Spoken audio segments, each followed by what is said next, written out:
तेलंगाना के मुख्यमंत्री वजीर आला से हमारी मुलाकात हुई, जिसमें हम तमाम ने जनाब के चंद्रशेखर राव साहब से इस बात का मुतालबा किया, इस बात की गुजारिश की कि बीजेपी हुकूमत की तरफ से, नरेंद्र मोदी की सरकार की तरफ से जो यूसीसी लाने की बात की जा रही है, हमने तेलंगाना के मुख्यमंत्री और वजीर आला से ये कहा कि आप उसका अपोज करिए, उसकी मुखालिफत करिए।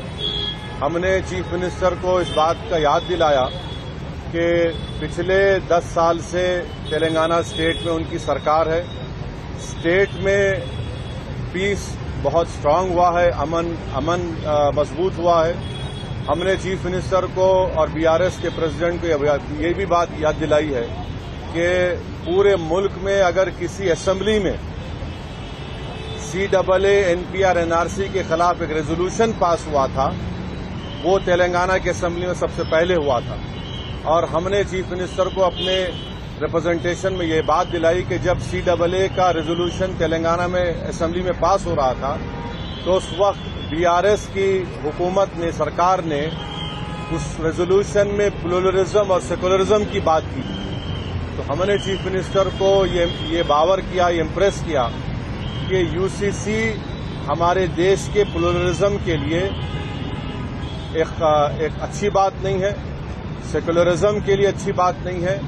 हमने चीफ मिनिस्टर से all India Muslim personal law board ने जो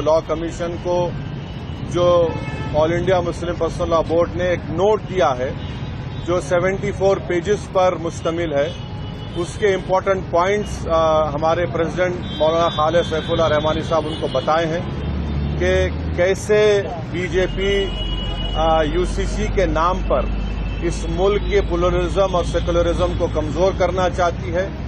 हमने बीआरएस के प्रेसिडेंट, वो तेलंगाना के चीफ मिनिस्टर को भी बताया कि सिर्फ ये मुस्लिम माइनॉरिटी का मसला नहीं, ये क्रिश्चियंस का भी मसला है। ये मसला ट्राइबल से भी जुड़ा हुआ है, और सिर्फ नॉर्थ ईस्ट के ट्राइबल नहीं है, तेलंगाना में ट्राइबल है, मध्य प्रदेश में ट्राइबल है, छत्तीसगढ़ में ट्राइबल है, गुजरात में ट्राइबल है, राजस्थान में ट्राइबल है। उनका एक कल्चर है और उसका तहफ़्फ़ुज़ करना, और ये सिर्फ ट्राइबल नहीं बल्कि हमारे हिंदू भाइयों के लिए भी ये चीज़ अच्छी नहीं होगी, क्योंकि हिंदू अनडिवाइडेड फैमिली के तहत 3000 करोड़ का टैक्स रिबेट हमारे हिंदू भाइयों को मिलता है। 2015 के इनकम टैक्स के फिगर्स हैं, और अगर यूसीसी आएगा तो Hindu succession act, Hindu marriage act, ये तमाम चीजें खत्म हो जाएंगी। तो ये मुल्क के लिए ठीक नहीं है। हमारे मुल्क का प्लुरलिज्म हमारे मुल्क की खूबसूरती है, और भारत के प्रधानमंत्री को प्लुरलिज्म से एलर्जी है, वो प्लुरलिज्म को पसंद नहीं करते। हमने चीफ मिनिस्टर को के चंद्रशेखर राव के बताया कि भारत के प्रधानमंत्री बोलते कि एक घर में 2 कानून कैसे होगा। तो आज आप देखिए कि भारत के प्रधानमंत्री ने गलत कहा, मिसगाइड किया पूरे नेशन को। हमारे मुल्क में सीआरपीसी हर स्टेट में अलग है। हमारे मुल्क में 2 कानून है। अगर आप देखेंगे तो नागालैंड में सीआरपीसी का अभी तक इम्प्लीमेंटेशन नहीं हुआ। हमारे देश में अगर आप कोई बड़े बड़े मल्टीनेशनल कंपनीज है, उनका आर्बिट्रेशन की हमने सहूलत दी कि वो सिंगापुर जाकर आर्बिट्रेशन करा सकते। तो ये बात कहना प्रधानमंत्री का बिल्कुल गलत है। प्रधानमंत्री प्लुरलिज्म को पसंद नहीं करते।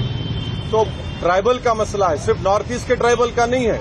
अमित शाह अगर ये नागाज को बोल रहे हैं कि नहीं हम ट्राइबल्स को लॉ कमीशन एक्सेप्ट करेगा, तो फिर छत्तीसगढ़ के ट्राइबल का क्या होगा, तेलंगाना के ट्राइबल का क्या होगा, झारखंड के वो टेनेंसी लॉज का क्या होगा, छत्तीसगढ़ के ट्राइबल्स का क्या होगा। तो ये भारत की खूबसूरती, उसका प्लुरलिज्म है, उसकी डाइवर्सिटी है, जो आरएसएस और बीजेपी को पसंद नहीं आती। तो इसलिए हम सीएम से बात किए, और चीफ मिनिस्टर ने साफ और वाज़ेह अल्फाज में, in clear cut terms, chief minister ने कहा कि बीआरएस पार्टी यूसीसी का अपोज करेगी।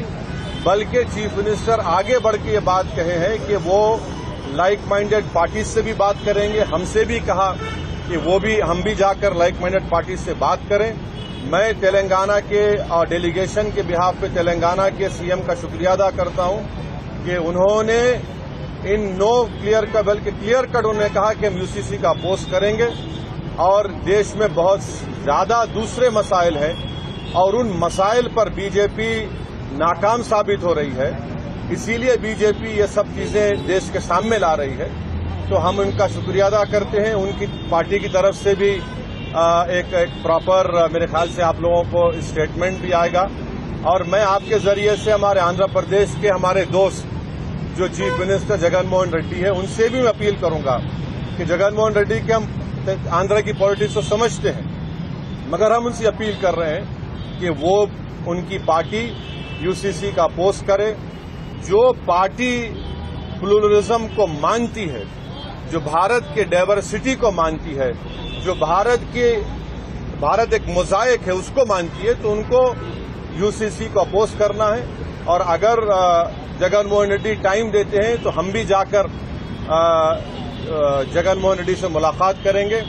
इस मीटिंग में और भी दूसरे इश्यूज भी उठे, माइनॉरिटी वेलफेयर के ताल्लुक से, ओवरसीज स्कॉलरशिप के ताल्लुक से, वक्फ प्रोटेक्शन के ताल्लुक से, ओल्ड सिटी में मेट्रो के ताल्लुक से, साथ ही साथ माइनॉरिटी फाइनेंस कॉरपोरेशन में जो लोन्स हैं, इंडिविजुअल लोन्स जो देना बंद किए हैं, तो चीफ मिनिस्टर ने कहा कि 4-5 दिन के अंदर वो एक 230 करोड़ रिलीज करेंगे, जिसमें ओवरसीज स्कॉलरशिप जो रुकी हुई है और दूसरे जो स्कीम्स हैं।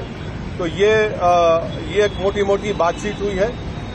तो हम ये सेक्रेटेरिएट के मसाजिद को जल्द से जल्द और जो दूसरे रिलीजियस स्ट्रक्चर्स हैं वहां पर प्लेसेस हैं उसको भी खोला जाएगा और गच्चीबौली में जो इस्लामिक सेंटर है उसका भी काम शुरू होगा। ये बहुत से इश्यूज के ऊपर सीएम ने हमसे 1.5-पौने 2 घंटे बातचीत हुई है।